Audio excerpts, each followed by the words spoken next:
Hey everybody, what is going on? HexLex here, got another Master Duel video for you. Another build in play here in WCQ 2025 weekend. This time we're going to be tackling Primite Fiendsmith Control, a deck that has been honestly changing and growing ever since Primite came into the game. And there's been some kind of recent developments with lists that I've been noticing. So I'm going to hop right on in. We're just going to get started right off the bat. For those watching on YouTube, as always with the build and plays, I am also currently live streaming this. So even if you're watching this on YouTube in the future, you could also have been watching it as is being recorded. The way to do that is to check out the either twitch.tv/hexlexlive or even here on YouTube.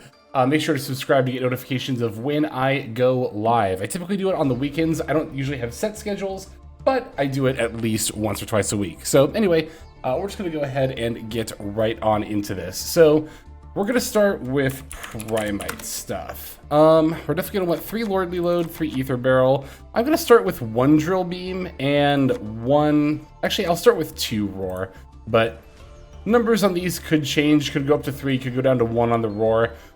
Could go up to 2 for the Drill Beam potentially, but I really think even in this deck you only need the 1. So we're just going to start with that. And now we're going to move on to all the Fiendsmith stuff should be over here. But you know what? I know there's some Fiendsmith cards that I don't necessarily have bookmarked that we're going to play, namely the Fiendsmith in Paradise. I actually don't normally play this in a lot of Fiendsmith decks, but this is definitely one where you do want it. So same with Ognum Day. You know, when this card first came out, I had a lot of people asking why I wasn't playing it in stuff like Snake Eye and Yubel. I don't think this card is bad in decks like those inherently, but I also really don't think you have the extra deck space in decks like those. So I think that this is more the style of deck where you want something like Fiendsmith's Ognum Day. You know, I will say, even though I've got the Royal Rex Tremend, I actually don't think you need it in Control. I mean, you could still make an argument for playing it, and I might still play it just because it's Royal, but I could also see cutting this if we need more extra deck space. We'll definitely want 2 Requiem for sure. And I'll take a full playset of Tract. Again, might end up cutting down on these, but of course we want the Lurie as well. Yeah, agreed. Rex is a pretty nice option, but is mostly used in White Forest more than anything else, just for setting up plays by discarding a spell or a trap card that does trigger White Forest effects. So like I said, we probably will end up cutting this from our extra deck for Primite Fiendsmith Control, but I'll leave it in here just for the time being. Let's put in those Bestial monsters next. We're going to do Magnum Hut. I usually prioritize a couple of Druistorm and a couple of Baldrake before Saronir, but I could see us playing a Saronir here as well. The Lubellians, and then we'll also definitely play the Regained, for sure. And that's pretty much like going to be the bulk of our engine there, if not all of it. We do, of course, also need our normal monster, which will naturally end up being Dippity. Now for the hand traps, in that we could play a potential another vanilla in the form of Psyframe Driver. This is kind of what I mean when I say that there's been some updates as far as the deck here goes, right? Because I noticed a lot of builds in the past were playing 2 vanillas. Of course, like Josh Schmidt was on Dippity plus Summon Skull, Beast of Tower also being an option there, Wattail Dragon if you prefer having dragons to go into spheres, which I preferred. But I've noticed lately a lot of builds are just playing the 1 Dippity, and that's their only vanilla. And I definitely see that. I could definitely understand wanting to only play 1 vanilla. That said, there are definitely pros to playing a second vanilla, in that you have more stuff to pull from the deck. As chat mentioned, it is definitely better with the Roar as well, particularly the Graveyard effect, right? Because obviously with a 0 attack monster, you don't really get the Graveyard effect, but the driver does have 2,500 attack points, as do pretty much all those other monsters I mentioned before. But if I am going to play a second vanilla, it's probably just going to end up being the driver. There is, I agree, also an argument that we might not need quite so many Bestials. I could easily see us potentially cutting down on these as well. But let's put in the rest of our hand traps and stuff first. Kind of want to start filling out the extra deck here a little bit. We could definitely start looking at some rank 6s, right? Kind of have all 3 of them right here. The big ones anyway. Ptolemy, M7, Caesar, and Lars, for sure. Also, we do, of course, want the Moon of Closed Heaven as part of the Fiendsmith package here. We like SP, of course, we're going to take that. We like Appaloosa in a deck like this for sure. Gives us an option to go into with our Fiendsmith stuff. Off the top of my head, I don't know if there's anything... Oh, Spheres. I definitely do want a Spheres in here because we have enough Bestial monsters for it. This, I think, is cuttable depending on how many Bestials you're playing, but for the amount we're playing, I think that Spheres is pretty good. And I just Typhone for now, but this is like hugely subject to change. We could very easily end up throwing something else in here. I probably will end up going over to, what do you call it? Going over to Untapped here in a second just to make sure I'm not missing anything. Okay, let's do the rest of our hand traps here. Or just our hand traps in general. Well, I guess Bastils are hand traps. Either way. So we're going to do Maxis, of course. We're going to do Ash Blossoms. I'm going to do at least one Nib, but I could easily see us playing another. We'll do a couple of Imperms. I actually kind of want a second Nib right off the bat, not going to lie. Okay, how many is this so far? 1, 2, 3. Okay, that's 5, 7, 9. With room for 3 more would make 12. That is the number I prefer. Oh, and then also the Bestials. That's 12, not even including the Bestials. Let's do, like, maybe a couple of Drolls and a Ghost Ogre. Chat is pointing out that we do need Necroquip, so I think I will include that. Also, as an aside, Blaze, congrats on the top 30 in A. Very nice. Okay. Yeah, it's time to take Rex Tremend out. Let's put in Necroquip. Alright, so this is how we're looking initially, and I don't hate this, but I just want to double check and make sure I'm not forgetting anything like hugely vital here. Okay. Oh, Chaos Angel. We definitely want that. That's pretty much the only thing I really want for the extra deck, and I think we could pretty easily find a slot here. We don't need like all of these rank 6s by any means. I think Lars is probably the most cuttable. I really like Lars, though.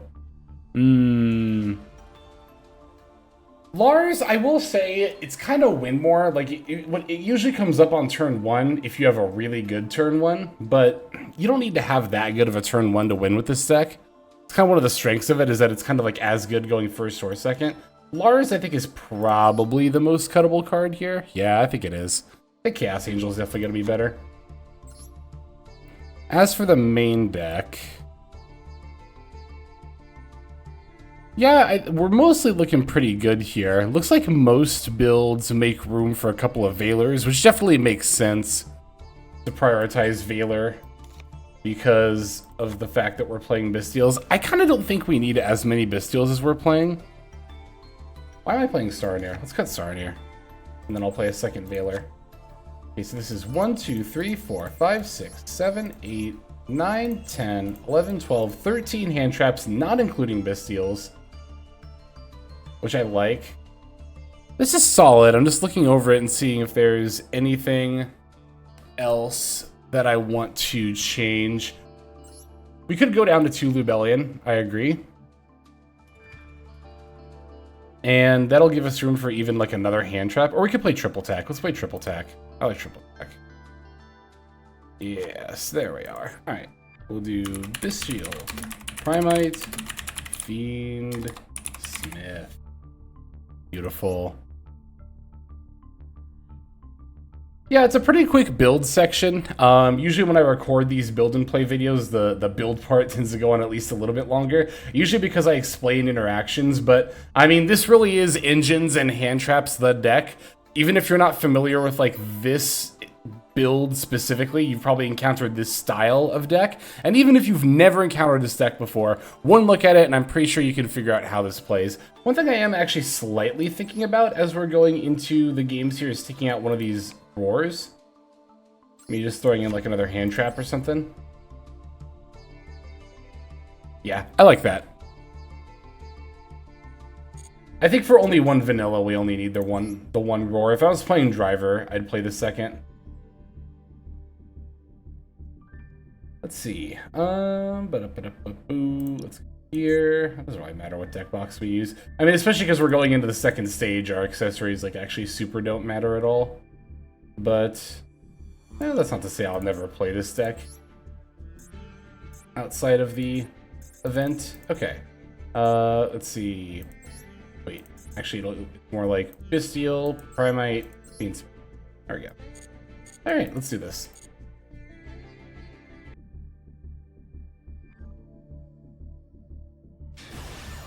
All right, let's see what we got here. Winning the coin flip. Which, funnily enough, you know, I kind of touched on this earlier in the build section, but this is a deck that you kind of don't care if you win the coin flip or not a lot of the time.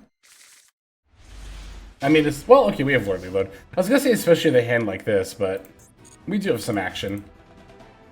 This is the kind of hand that does make me wish I was playing the Wattail Dragon to be able to go into spheres here, but it's fine.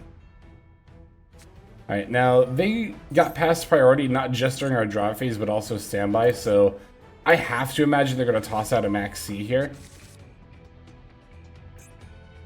Yeah, they're itching for it. But I'm debating, okay, they're going to droll. That's completely fine. That's actually way better than getting Max Seed here, because I'm not going to search anymore this turn anyway. Also classic, yep, Fiendsmith in Paradise to lock to our opening hand. We, of course, are going to set the Drill Beam. And then, I mean, there's no reason not to summon out Dippity from deck here. I mean, of course, it'll make our Drill Beam live, so, yeah.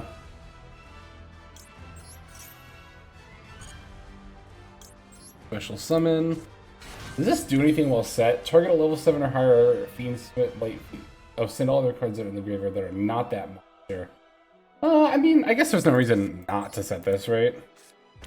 Alright, Drill Beam's live, we got a bunch of hand traps, and I don't want to link off Dippity because then, yeah, oh, we're good. Yeah, I don't want to link off Dippity, so then the Drill Beam stays live. No need to shotgun Max C here.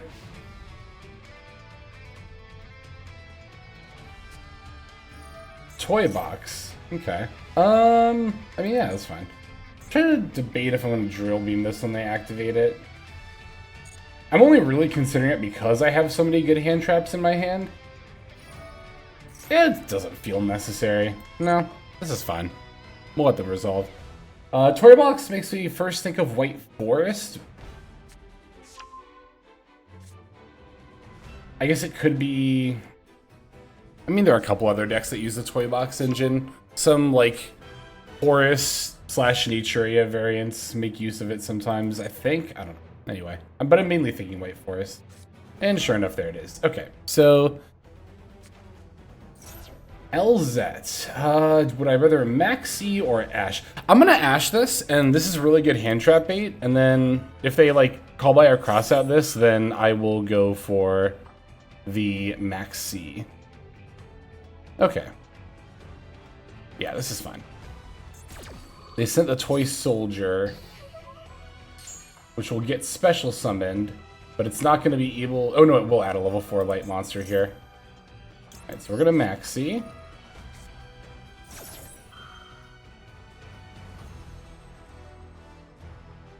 And they're just going to concede. And honestly, I was going to say, too, that definitely makes sense, because at this point, they know that, like, not only did I resolve the Maxi, but even if when the Toy Soldier resolves, it's going to be able to add Sylvie, because Sylvie's level 4 light monster, which they can normal summon, but I still have Drill Beam. I can still banish and negate the Sylvie, which I'm assuming would have just cut them off at that point. But of course, they probably also just didn't want to play the Maxi here. But yeah, we're just getting things started here.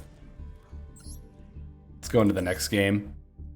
Play, I think, at least a couple more for this video here. Well, again, video for those watching in the future on YouTube. Stream for those who are watching live right now. I really need to put something on my overlay that says, hey, I'm in recording mode right now. Just to, like, not to feel like I need to remind people. Not that people are always asking, I just like to keep everyone up to date. Okay, this hand's pretty good. I'm gonna lead with Lubellion again. Because even if they have Droll, I opened Lacrima, so I don't actually, like, super duper need tracked here. Okay. I actually probably should have. It's debatable. Well, I think no, because I have the Lacrima, I think we're good to lead with Lubellion in a situation like this. Murray.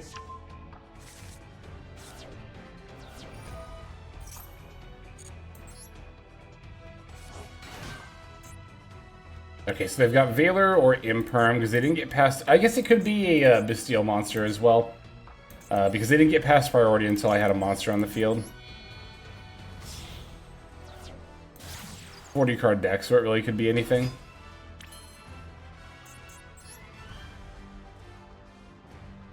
Yeah, I'll just do this for an Engraver.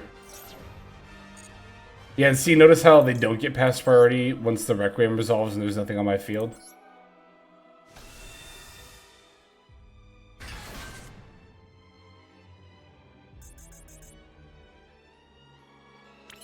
They're thinking. They were thinking about if they wanted to... Well, I don't know. Maybe. I might be speculating a little bit there. I'm just going to normal summon Lacrima here. We'll send the other Engraver.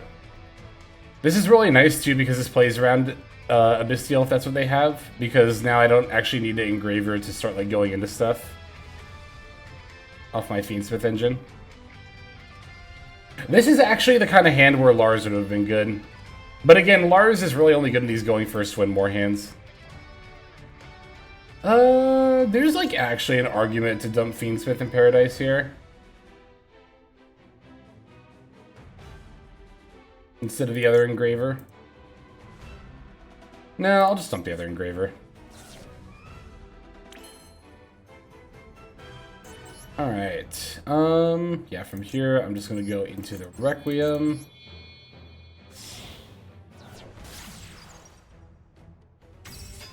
Alright, time to see if it's actually a Bestial or if it's Valor or Imperm. Okay, it's Valor. That's fine. That's actually more annoying than it being a Bestial here, but definitely not the end of the world. Let's see. So, like, I could still bring back Engraver and make SP. Probably just gonna... Actually, you know what? Wait. These only equip to non-links? Yeah, that's a shame. That's fine, though. Okay. I'll put back... Lurie. And summon... I can make an Appaloosa here. I'll just do that, I think. Yeah. What am I gonna banish from the graveyard? I can banish their Valor. Good.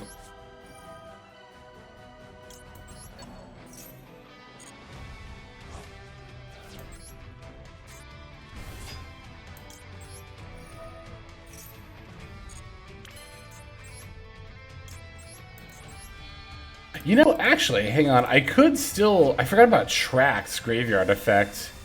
I could still make, like, Caesar here. But Appaloosa is probably just better, right?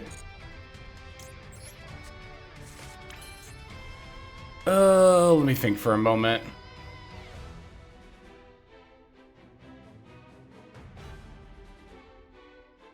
Yeah, I think Appaloosa is probably just better.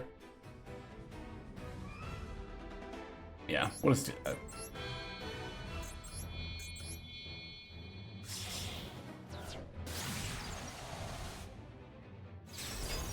Okay.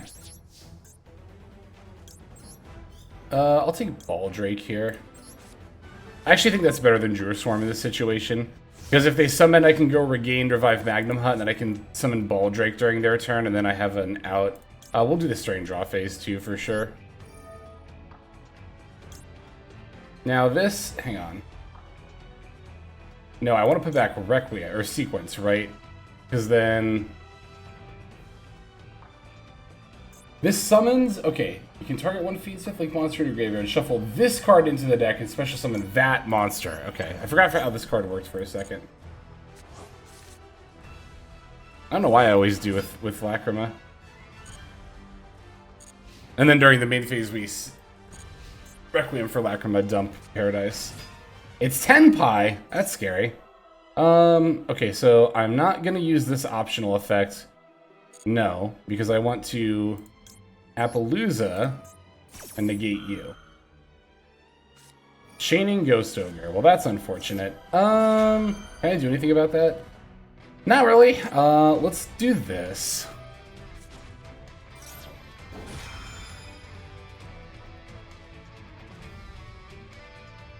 Trying to figure out when I want to summon Baldrake.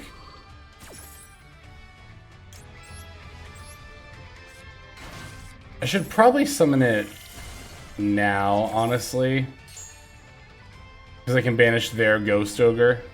Better to summon it sooner rather than later. Or, yeah, sooner rather than later. Okay, they're setting the field spell. I really don't like that at all.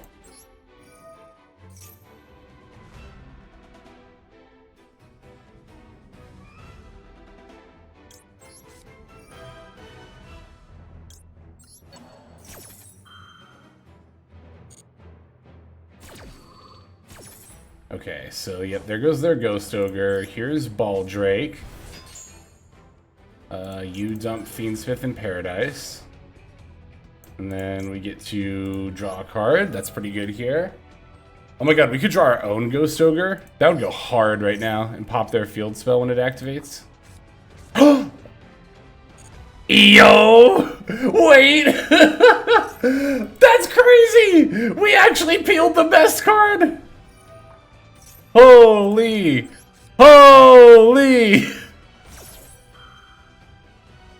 Insano style! That was so good! That was absurd. That was so good. Yeah, you gonna go into Typhon Pass? That sounds about right. Alright, let's go... Okay. That was so good. That was so good. That was such a heart of the cards moment. Oh, that was awesome. Okay, I want to do one more. Let's do one more game before we wrap up recording this video. I'm also saving that duel. Holy. That was like some clear mind right there. I saw the exact card I needed. And my deck gave it to me. That was insane. Alright, going first yet again here. Oh, that was awesome.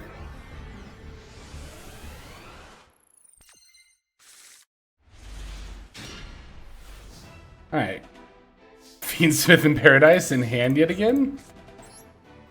Time marches on, but some things never change.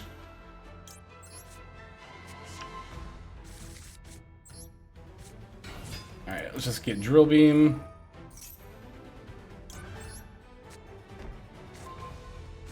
And... I'll just get Dippity.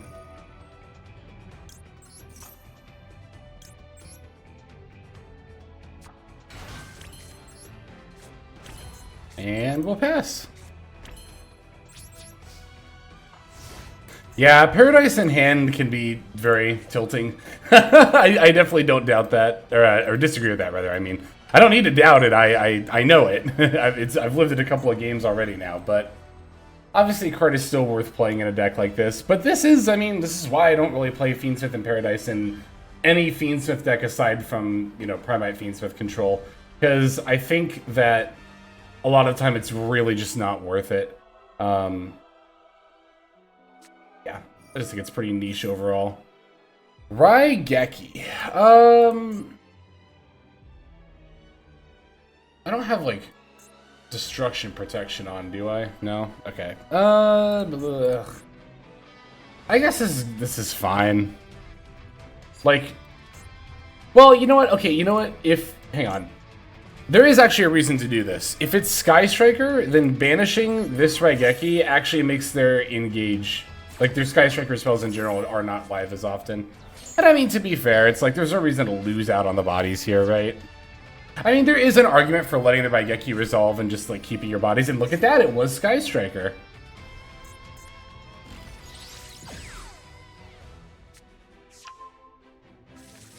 Okay, so I am actually glad we drill beamed that. Alright, Imper and Magnum Hut are not the best cards to have against Sky Striker, but yeah, it could be Tenpai. It could very easily be Tenpai. Okay, we can Imperm the Kagari here. Do I want to do that? Yeah, I mean...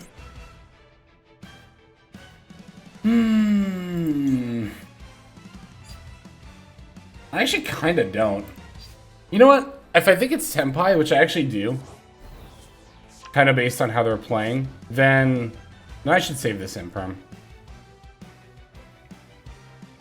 Because I don't really care about, like, what are they going to do? Grab, like, a Widow Anchor and steal my Ether Barrel? Or, like, a, I guess they could get the Jamming Waves. But they would need... Or, no, they could get... The one that destroys a monster also pops a spell if they have 3 spells in the yard. But Jamming Waves is the one that pops a spell. Okay, they're going to Droplet for 1 to load up their graveyard with spells.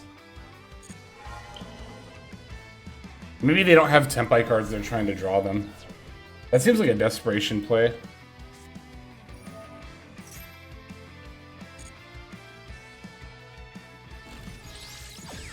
Okay, there's Afterburners. They will get the pop, the spell trap pop now.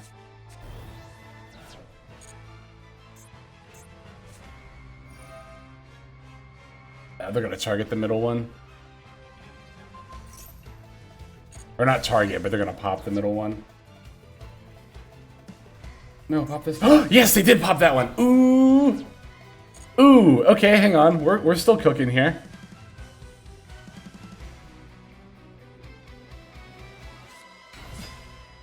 Okay, so they did summon Shundra. So this is fine. I don't need to imperm them yet. This is also able to be activated during the battle phase, right? Okay. Alright. This activates during the damage step, right? Okay, so I'm just gonna do this now. I could do it when they declare an attack, actually. That would have still been fine.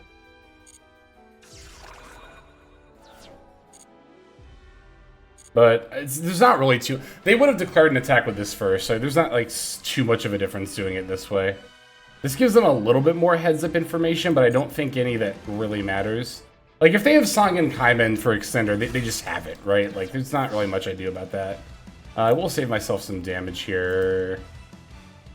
Actually, wait, I would have to banish my own Dippity to summon this, so... I kind of don't want to... This isn't something from Banish, does it?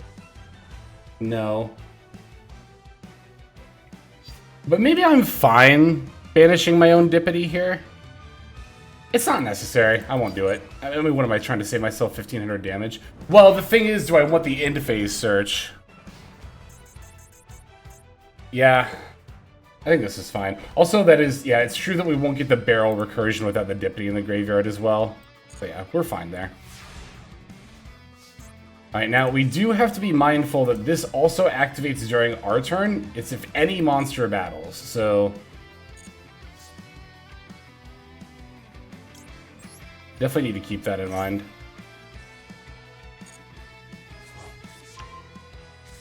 Let me think about how I want to do that. I mean, yeah, let me think about this for a second. So I think we always normal summon Ether Barrel. We could set another Lordly Load. We could Lordly Load to add Roar. Shoot, this is where second Drill Beam... second Drill Beam would go so hard right here.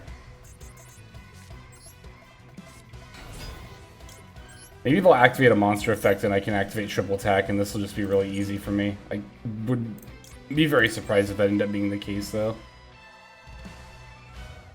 We do reset Beam. But obviously then I won't be able to activate it this turn, which is a little bit of an issue. I mean, it's not the end of the world. I could just beam their Shundra on their turn, but I'd like to do it on my turn, ideally.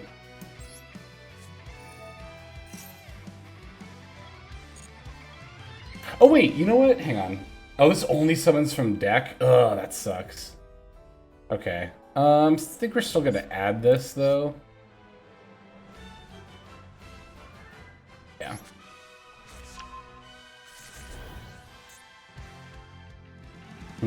Okay, let me think about this for a moment. Still a question of well... No, we have to summon Dippity in order for the beam to be alive.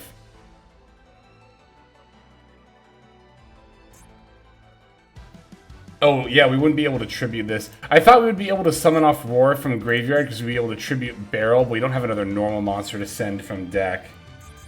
So is this really just... I guess we don't have to summon Dippity for Beam to be alive, because, yeah, we have the Roar. But that doesn't really make summoning Magnum Hut that much better here, because, again, it's not like I can really battle here. I have to Drill Beam the Shundra.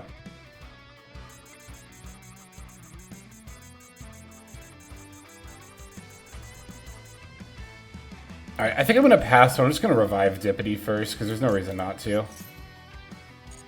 Oh, we can make a Spheres here. With Ether Barrel. Oh, no, not with Dippity's not a dragon. We could have Magnum Hut into Spheres, that is true. And our Drill Beam would have still been live. This is going to have to be fine. You know what? Okay.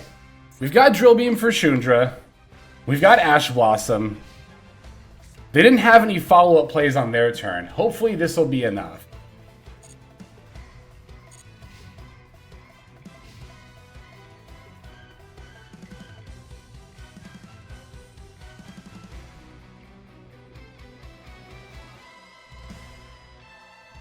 Banishing their main tuner does go pretty hard here. It does. I agree, it does a lot.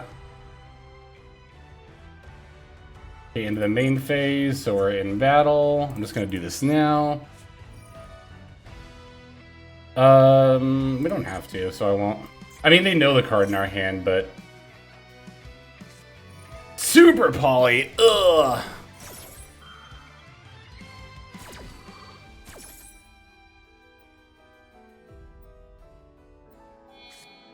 Dang, that sucks. Oh, that might be fine. We can pop their thing. Does this target? Send one... No, it doesn't. Well, no, because it's the Desiree effect, right? Yeah, well... Oh, the Desiree effect targets. Also, I don't have anything to shuffle, right? So I shouldn't have sent that anyway. Whoops. We could send Engraver, you're right. We'll just do that.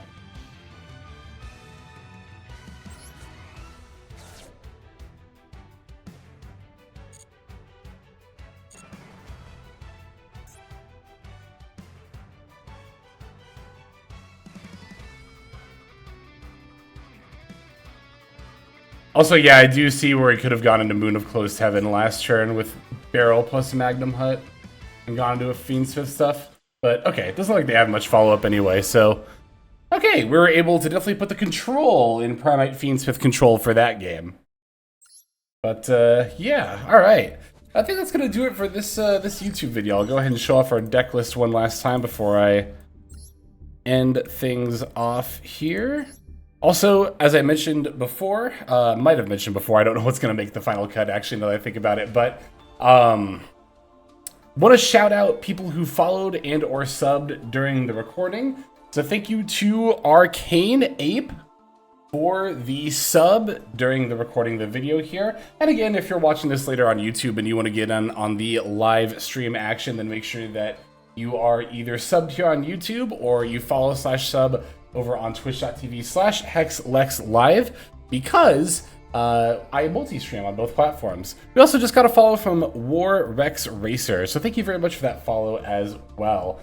But I think that's going to do it for this YouTube video, so if you're watching on YouTube, we're going to move on to our outro.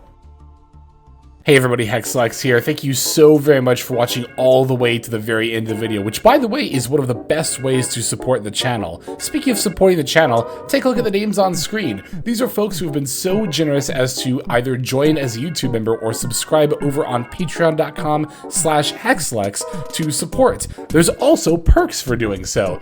If you would like to see YouTube videos early, as well as some exclusive videos that get uploaded to YouTube, but for one reason or another I decide not to publish, definitely go ahead and hit that join button to see content early, as well as some exclusive content. If you're looking for more exclusive content, over on patreon.com, I upload exclusive videos that are not posted on YouTube just about every single day. Whether you choose to subscribe over on Patreon, join as a YouTube member, or simply continue to watch, your support is greatly appreciated. Thank you so very much.